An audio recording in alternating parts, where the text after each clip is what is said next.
You're listening to Change Your POV podcast, episode 14. I sort of really want to turn it on its head and embrace technology and make it a lot more available because like Australia's a really big country and we're really spread out, and a large proportion of our population are living in rural or quite remote locations, and so they have very limited access to medical facilities.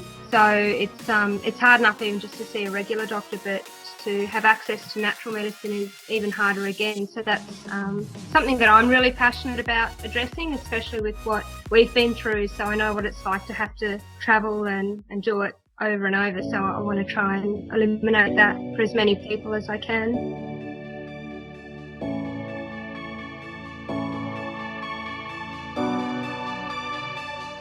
Welcome to Change Your POV podcast, helping you navigate transitions in your life, like entering and exiting college or the military, changing jobs or careers, and providing you with the coaching and mentorship needed to help you advance in your personal or professional life.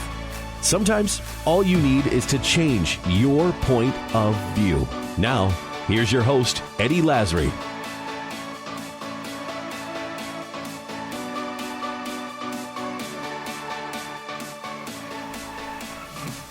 Hello, everyone, and welcome back to this week's edition of Change Your POV podcast. Again, I'm your host, Eddie Lazary, and this week I have a very unique pleasure of sitting down with Cindy Kennedy. She is a veteran of the Royal Australian Navy, so it was a bit of a challenge for me to coordinate the interview with such a large time difference between my time here in the U.S. and her time in Australia, but we figured it out. And I'm glad we did. And in talking with Cindy, I thought we were going to talk a little bit more about her time in the Royal Australian Navy and her transition out of the military, like most of the interviews. However, this interview kind of went down a different path, and I'm really glad it did, because I had an opportunity to learn a whole lot about something I was very unfamiliar with and very unknowledgeable about. And so I'm really excited to present to you Cindy and her story. And I'm not going to spoil it for you. I'll let her tell her story.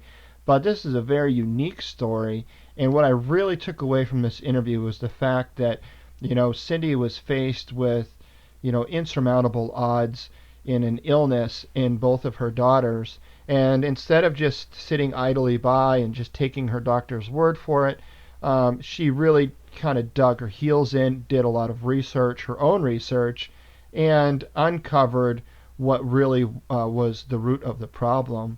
And it's called Hashimoto's disease. And I never really heard of this before talking with Cindy, but she gets into kind of her story and a little bit about the disease itself. And instead of, once she found the answers for her daughters, a lot of people, you've got an obligation as a parent to do everything you possibly can for your child, but really kind of the obligation, so to speak, ends there. But what Cindy did is, instead of stopping there, she said, you know what, if I'm dealing with this and I've got children that are suffering from this, and there's something that I've learned through this process, why not, open my doors up to those that may be suffering from this as well, and share my knowledge and share my experiences and share, what I've been able to come up with. And so that's exactly what Cindy does. And that's what's so admirable about Cindy and her story, is how she took it to the next level. And she ended up creating a blog that kind of talks specifically about this. It's called Nutrition Navigators, and you can find that at nutritionnavigator.biz. And you can learn more about her. And she didn't even stop there. She went on and wrote a book about it as well, and you can find more about her book on her site. And also, just so you know, all the listeners out there, you don't have to worry. I've put everything in the show notes of this episode.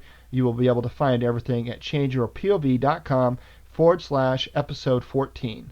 So, without further ado, I would like to welcome Cindy Kennedy. Let's listen in to this interview already in progress. Break it down really well. So I think, they're great role models, and that's sort of what I want to do, because what I'm doing now, the practitioners are still stuck very much in the old school way of doing things where they have a clinic and they do leaflet drops in letter boxes, and then they wonder why nobody's turning up. And Oh, sure. Yeah. So we've already started recording actually, so we can just we can jump right into this, and I can record yeah, over the intro when I do the editing portion. Um, so talk to me about kind of who you are and where you're from, and a little bit about your life before the military and your service during the military and your transition out of the military. okay. All right, so I'm Cindy, and I live in a tiny little place called Kangaroo Creek in Australia. We're on a 72-acre property out in the middle of nowhere, and it's absolutely gorgeous. I grew up, gosh, where did I grow up? I grew up everywhere. My parents are both ex-Navy as well. My father was a signalman, and my mum was a radio operator. She had to leave when they got married, because back in those days, married ladies were not allowed to serve. Oh, really? Wow. But my dad, yeah. But my dad stayed in until my younger brother was born, and then after that, he joined Foreign Affairs. So he used to get posted to the embassies and the high commissions overseas. So I grew up all over the place. I had a really nomadic sort of gypsy style upbringing. So we spent 3 years in Pakistan, and then 3 years in Japan, and 3 years in Malaysia. So by the time I finished school, I lived all over the place and experienced lots of things, and I think that really contributed to my. I had a real sense. Well, I do. I have a real sense of adventure, and I like to get out there and experience things, and I think that's probably where that all stems from, along with my great love of food. So when I finished school, I studied marine science because I've always loved the oceans, but I got really sick in my second year and had to leave.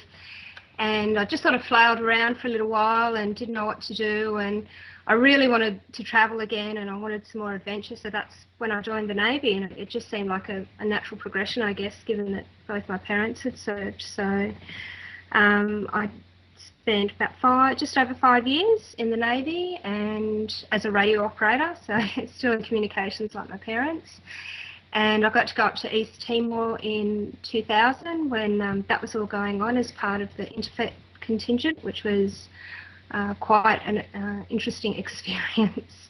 I actually got to go on board one of the US ships while I was up there, the Bonhomme Richard. We did a cross deck for a day, so that was really cool, just seeing how a different Navy operates, because it's quite different.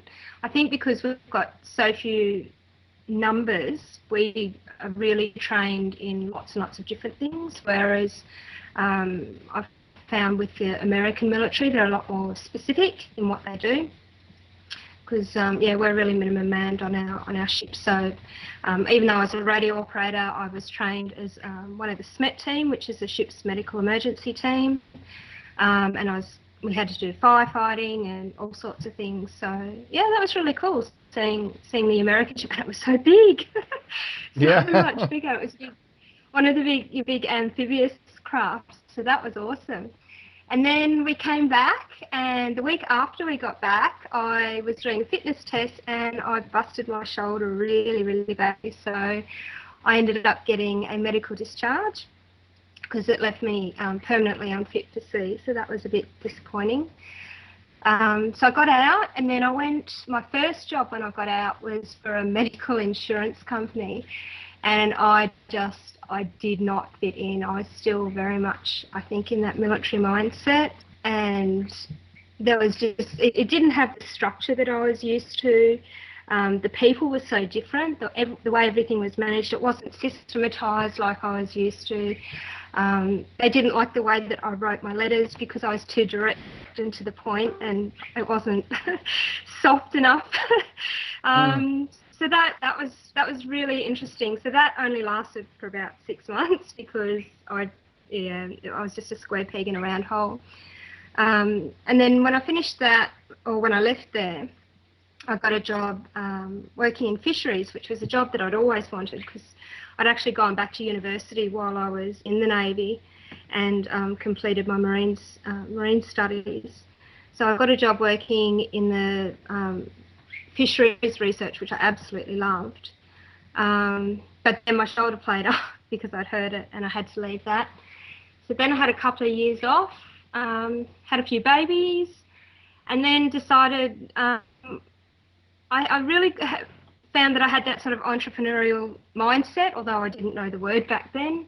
So I dabbled with a few different things over the years. I had a cake business for a while, but again, my shoulder sort of put a stop to that. And then I went back and studied nutritional medicine because I decided, well, I have to work smarter, not harder. And I'd had a series of surgeries over the years as well, so my shoulder's got to the point now where, as long as I'm careful, it's not too much of an issue. And then shortly after I started my studies for that's when my daughter got sick. So it was really good timing, actually, the way the universe planned that out. In addition to my regular studies, I learned all about Hashimoto's, and I've become really, really passionate about that. And especially advocating for people who have it, because it's quite poorly managed medically, but there's a lot you can do naturally through diet and lifestyle. So, and also just raising awareness that kids can have it, because a lot of people don't realise that children get it, even though it's quite a common disease in adults, but you don't see it a whole lot in kids. So that's kind of where I am now. So let me go back on a few points then, if you don't mind. We'll go back to when you got out, and you said something that kind of resonated with me, and that is you separated from your service unexpectedly on a medical injury, and like the U.S. service members that end up separating from the military unexpectedly on a medical type separation, getting out of the military, I'm sure, is just as challenging in Australia as it is in the United States, would be my guess. Mm-hmm. And it's hard enough when you're planning to get out or you have a specific separation date, but I can imagine separating kind of unexpectedly would be that much more difficult, wouldn't you say? Yeah, it was, and especially, like, it's interesting you say that about having the specific separation date, because I kept failing my discharge medicals, so they kept pushing my discharge date back. So first I was told I had to leave, and then they wouldn't let me go. So it was really difficult, a really difficult time. I didn't sort of really know. I couldn't plan because I didn't know when they were going to let me go, and we were trying to move interstate, but it all sort of hinged on when they'd release me. And you think, okay, this time they're going to sign the papers, and then they wouldn't, and it really made that whole transition thing a lot more difficult than what I had anticipated as well. And because I was dealing with all these health things as well too, so that was quite difficult.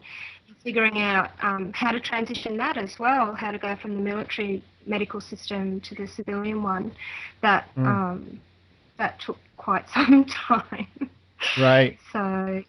And another thing you mentioned that kind of caught my ear was your first job that you got post-military.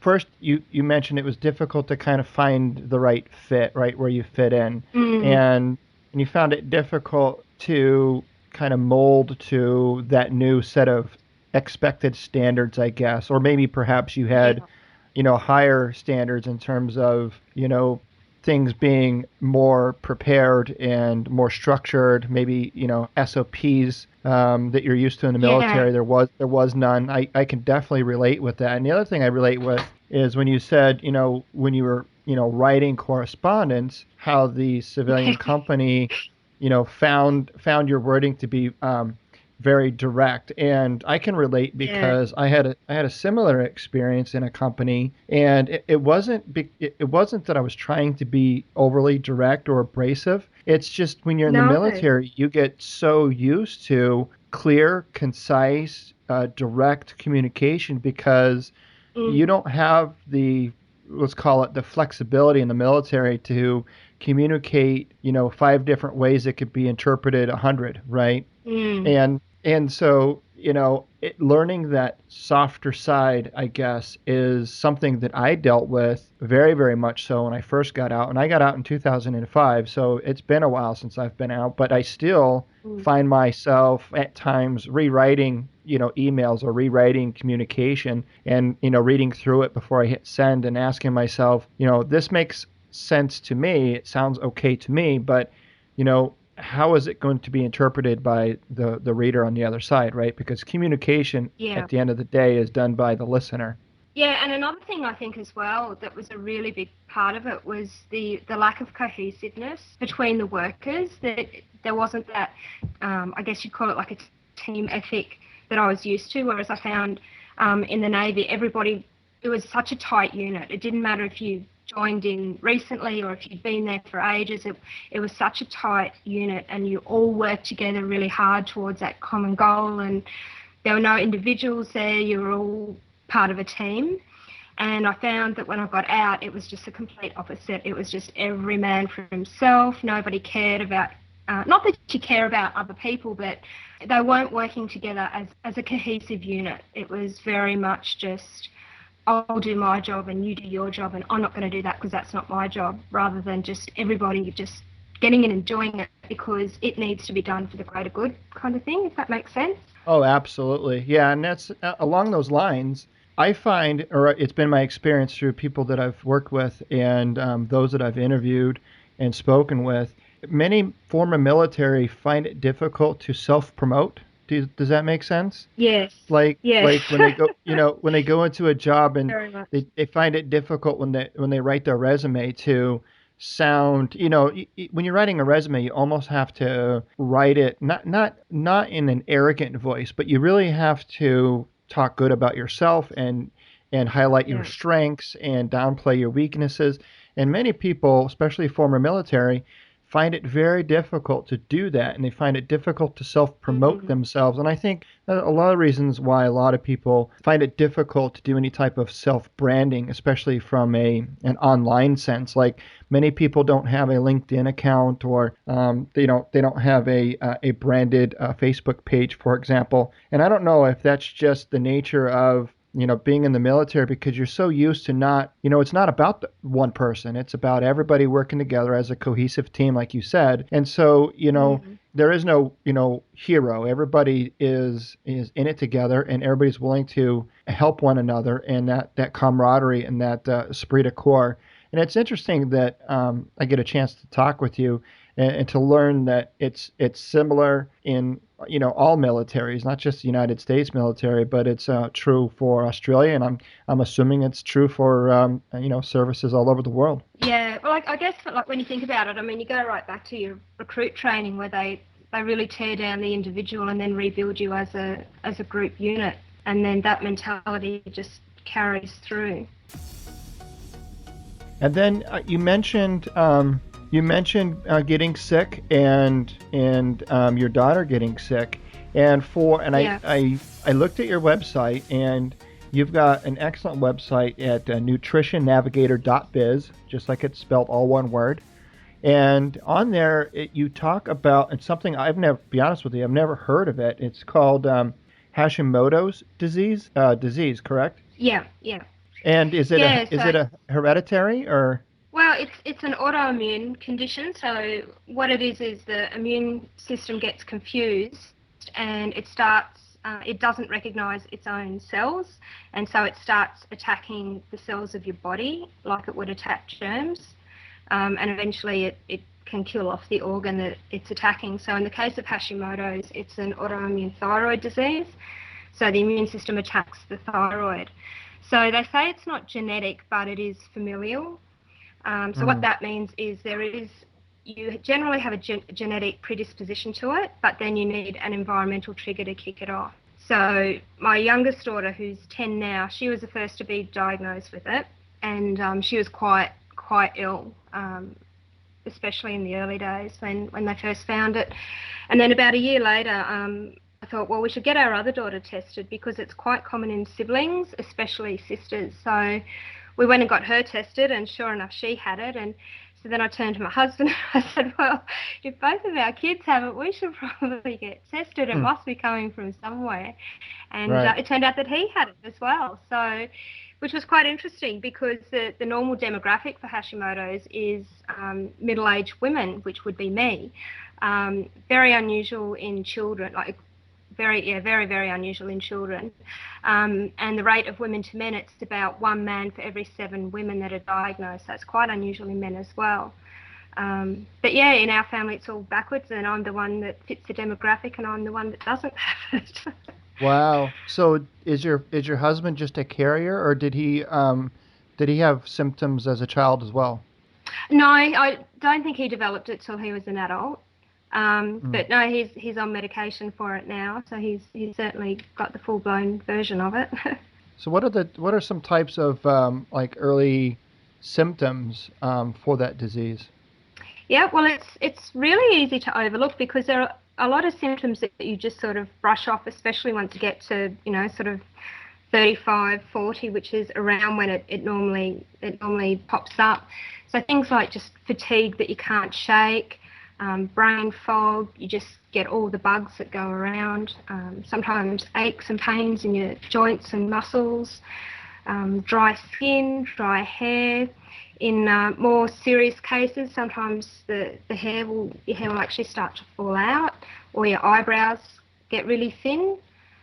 Constipation is really common, digestive upset. So all just sort of non-specific things that if you have them, you just kind of go, oh, I'm tired, but it's probably because I've got so much on, or oh, I just can't think straight, but it's probably because, life is so busy and things that you shrug off. Another really common one too is it affects your weight because it actually slows your metabolism down. The thyroid gland runs the whole metabolic process for your body. So when it slows down, everything slows down. So your body temperature drops, your metabolism drops, your digestion drops, everything just slows down. Even the production of energy at a cellular level, that all slows down as well, which is why fatigue is such a big issue. So Wow. So yeah, what type of testing is done for it? Is it like a blood sample that is drawn? yeah, yep. They do it through a blood test. So initially, they'll usually test for TSH, the thyroid stimulating hormone, and that's released by the brain, and that then tells the thyroid how much or how little to work. And then, depending on the results of that, if that's elevated, that's when they'll usually do further testing, and they'll look for the actual thyroid hormones themselves and check if their levels are low.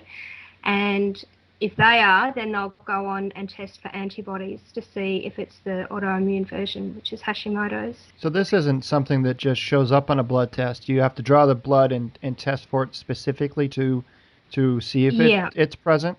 Yeah, it's not something that would just come up on a routine blood count kind of thing. They do need to test for it specifically. And as I said, it's usually sort of a 3-stage process. They test the TSH, then they test your T3 and T4, and then they test the antibodies. So it can be quite a drawn-out process, especially in kids.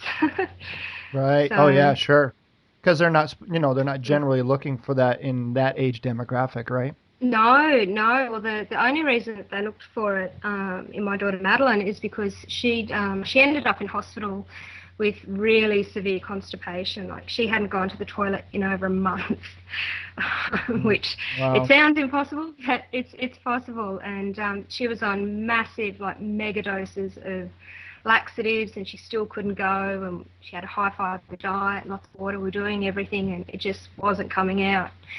So she ended up in hospital for 3 days so they could clean her out. And in that time, they were running tests just to figure out what is causing it because it was so severe. And that's when they found it. So what is Hashimoto's typically misdiagnosed as? Lots of things. Most commonly, people are just told that they eat too much and they don't exercise enough. That they're fat and lazy. It's really awful and it's such a horrible thing to say, but so many times you hear that's just people getting brushed off and fobbed off from their doctors being told that. Depression is really common. A lot of people who are depressed, they now think actually have underactive thyroid because it also affects mood. And in children, they think that some kids with learning difficulties and behavioural issues may also be undiagnosed with it too. So it's quite far-reaching. It has so many different effects on the body. I mean, the list of symptoms is like 80, 100, 120. There's just so many ways that it affects your body. It affects how you think. It affects your it just affects everything. Every cell in your body has thyroid hormone receptors, so everything is open to struggling when your thyroid doesn't work properly. Right. And listening to you talk about this and how knowledgeable you are, and reading through your website, something tells me that you're as knowledgeable on the subject as you are because perhaps the medical field didn't do the due diligence they should have in order to kind of help you in your endeavors of diagnosis. Is that correct? Yeah, well, part of the problem that most people face is that the standard medical treatment is just to prescribe synthetic thyroid hormone. So it's kind of a bit of a band-aid solution. It's treating the symptoms, but it's not treating the underlying causes. So it will bump up your thyroid hormone levels, but it's not addressing what's actually driving it, which is the fact that your immune system's out of whack. And generally, people's immune systems are not functioning properly because their digestive system is out. I know a lot of people don't realise that the majority of your immune system actually starts in the gut. So the doctors generally just treat the thyroid, but it's more than that. It's a thyroid problem, but it's a thyroid problem because it's an immune system problem, and it's an immune system problem because it's a digestive system problem. So the doctors really only treat by bumping up the hormones. So, but with natural medicine, what we do is we really go back to the basics, and we start with the gut, and we rebuild the gut, we repair the gut. That then calms the immune system down. We support the immune system as well, and then that slows down the attack on the thyroid, which means that it's not struggling quite so much as it would. And we do that mostly through diet and lifestyle and some supplements. But the difference that we've seen, like even just in our family, it's just phenomenal. I mean, the medication is necessary. It's like, diabetics and insulin. You have to take it, and you have to take it every day. But that's only just a small part of what you can actually do to improve your health. There's so many things that you can do to improve it above and beyond what the medication itself will do.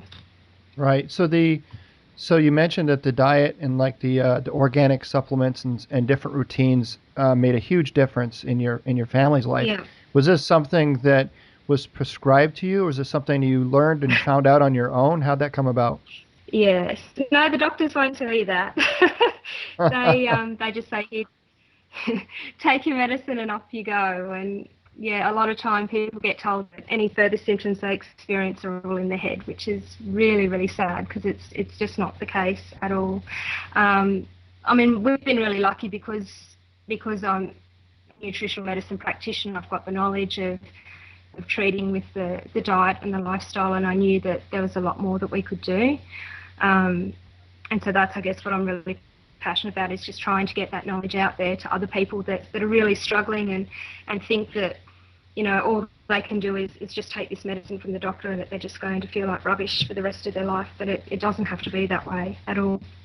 So since the diagnosis and kind of going through your this story with both of your daughters, how have you been able to get that word? You say you mentioned you live pretty rurally in Australia. How do you get your message out to people? Yeah, well, I wrote a book this year. That was a really interesting exercise, that one, and I really enjoyed it. So I basically was just thinking, look, other families need to know about this, and they need to know that they're not alone. That's what we found really hard in the early days, was just the isolation and feeling like we were the only people going through it.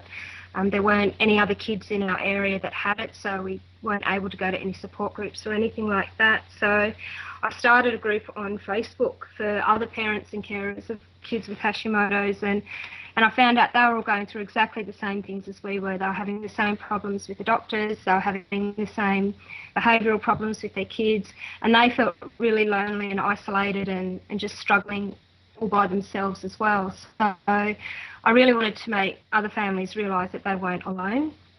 So I sat down and I wrote my book. called Help My Child Has Hashimoto's. And it was really just to address that feeling of overwhelm and isolation, so that hopefully other families wouldn't feel like, they were plugging away all by themselves. So that came out in November, and that's, people have really enjoyed it, which has been really, really good. And that's what I'm really sort of gearing my practice towards now, is supporting other families that are going through this, because it's something that obviously I'm really passionate about, not just on a professional level, but on a personal level as well. So for the listeners out there, her book is called Help My Child Has Hashimoto's. Is it available online for somebody to buy, or is it available just on your site? No, it's on Amazon. It's just an ebook download, so really easy to access. Okay, awesome. And looks like they can also pull it from your site at nutritionnavigator.biz. It's available there to purchase as well. Awesome. How has your military experience been able to help you in this struggle that you've faced? Adapt and overcome. That's what they always used to tell us.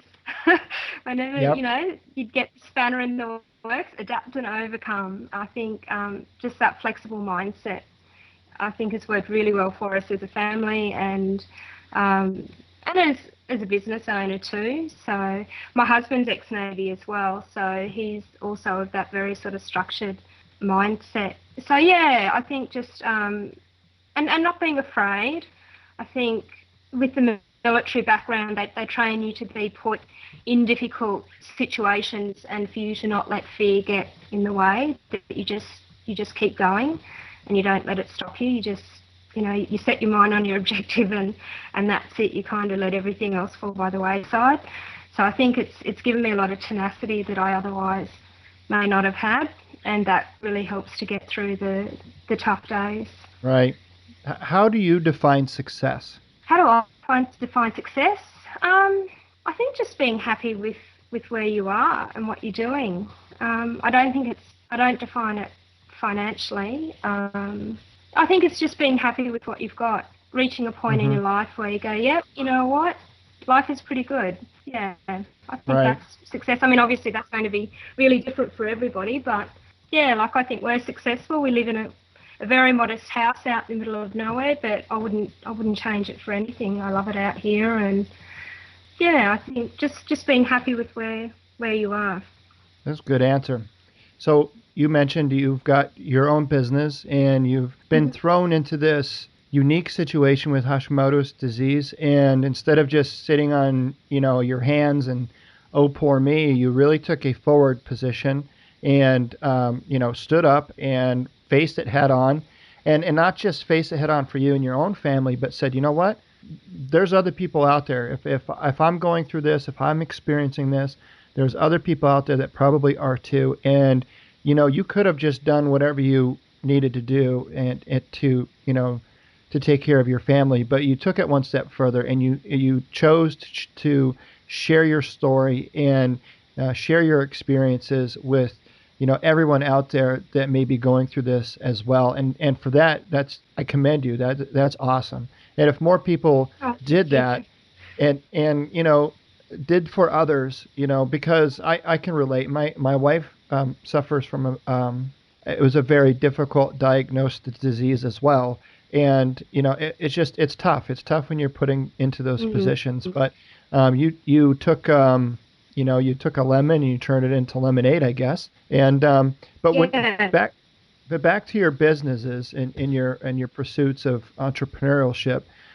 When somebody, you or me or whoever's, doing, like a side business or a business on their own, when someone's pursuing a goal or a dream or a project and it starts to fail or become more difficult than you thought, how do you know when it's time to pull the plug, or you should probably just push through that hard time and get on the other side of it? I think it all comes down to why you're doing it. I think you've got to have that really strong why, and that's got to sort of go right down deep.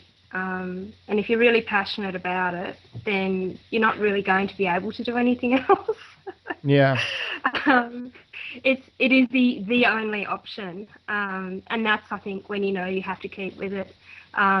If you're not if your heart's not really in it, and if you're not really, really passionate about it, and if you're sitting there thinking, oh, maybe I should be doing this, maybe I should be doing that, then you're not 100% committed.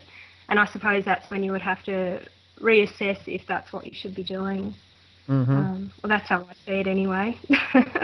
And your health as well. Your health has to be able to withstand what you're doing, and that was the problem I had in the past, was that although I really enjoyed what I was doing, physically my body just couldn't deal with it. So I had to cut my losses, because it was a burden, like not just on me but on the rest of my family as well. They were having to deal with the fallout of me being in a bad way, and that wasn't fair on them either. And I guess that comes back to the why as well, you know. You're doing it because you want to support your family and provide your family as well, and if you're making things worse for them, well, that's not really supporting why you're doing it. So Right. What type of services do you provide? Yep, so I do one-on-one consultations with people who want a nutritional service provided, and it's quite in-depth and detailed. So usually the first appointment goes for about an hour and a half, and I'll go right through their entire medical history, not just the current problem. So it's quite different to when you go to a doctor and you have your 5 minutes to say, this hurts, and they say, okay, we'll take this. So we go right into it and go right in depth and look at not just what the problem is, but what's driving it. And that then enables me to go on and provide a really detailed plan of attack for you for the future, and it incorporates diet and lifestyle and supplementation where needed. But it's all very much tailored to the individual. So you can do this remotely. You don't have to physically meet these people. No, I do Skype consults and phone consults, as well as in-person ones for people who are local. Okay. And I noticed that you talk about chronic disease management, food allergy and intolerances, autoimmune diseases, and preventative health. What's the one thing you would say that people come to you for most? These days most people come to see me about Hashimoto's, I guess, because that's the thing I'm really passionate about, and because there are just so many people who are struggling with it and find that it's just not being managed properly. So that's where most people come in these days. Now, Hashimoto's, that's not something that you can grow out of, is it? Not usually. In about 1/3 of cases, people can go into spontaneous remission, but that's usually where it's been caught really early on. And if you really sort of treat it aggressively in reducing like the immune inflammation and improving the gut health, then you can help them to do it. But if they've had it for years and years and years, then the likelihood of being able to reverse it are very slim. So you just need to support the body to really achieve the optimal health that you can. So if somebody suspects they may have something like this, or they listen to this podcast and, listening to our conversation, it resonates with them, and they perhaps think that they might have something along these lines, what could they say going into their primary care physician in order to kind of help get a pinpoint diagnosis for this? Yeah, well, definitely go and see your doctor, your GP, or whoever your primary caregiver is. And you can just ask to have a thyroid panel done. Tell them that you're concerned because you're tired, or you've got weight loss that you can't shift, or having the brain fog and constipation. If you let them know that you've got a few of the different symptoms and you think that could be it, they're generally quite good in testing for it. And especially if there's any kind of family history, then definitely let them know, and they can run the test for you. So it's just a really simple blood test. Nice. So where can people find you? I know you've got your website at nutritionnavigator.biz, and you've got your book as well. Is there any other way that they can, if somebody can contact you if they have any questions or want to reach out? Yeah. I'm on most of the platforms. I'm on Twitter as Nutrition Cindy. I'm on LinkedIn, and people can even email me if they like at info@nutritionnavigator.biz. Nice. Okay. Yeah. And as you know, this show is called Change Your Point of View. So I like to ask all my guests a closing question. Give us an example or a scenario of a time when you believed or thought something one way, but an event or circumstance occurred that forced you to see it from a different perspective that ultimately changed your original perception. What was it, and what did you learn from that experience? I would say it would be to do with invisible illness. I remember being young and fit and healthy and thinking I would always be young and fit and healthy. And, you would see people that weren't, but you just didn't get it. And then I went through my own health struggles with my shoulder and then with what we've been going through with my kids. And because like my youngest one, she's only at school part-time as well. But to look at her, she looks like any other, healthy 10-year-old child. And people just don't sort of realise that she is fighting such a big battle. So I think just because somebody looks well and fit and healthy doesn't necessarily mean that they are, and they may actually be really struggling with an inner battle that you don't know. So I guess just have a bit more compassion for other people would be the big one, yeah. Yeah. So I guess. Well, thank you for sharing. Thank you, Cindy, so much for coming on the show. Thank you for your time, and I really appreciate all that you do. And you can find more on Cindy and Hashimoto's disease by stopping over to changeyourpov.com/episode 14. Never miss an episode. Hit subscribe on your podcast player of choice. We have a lot more great content headed your way. And if you want to reach out to me, you can email me at eddie@changeyourpov.com. I would absolutely love to hear from you. Until next time.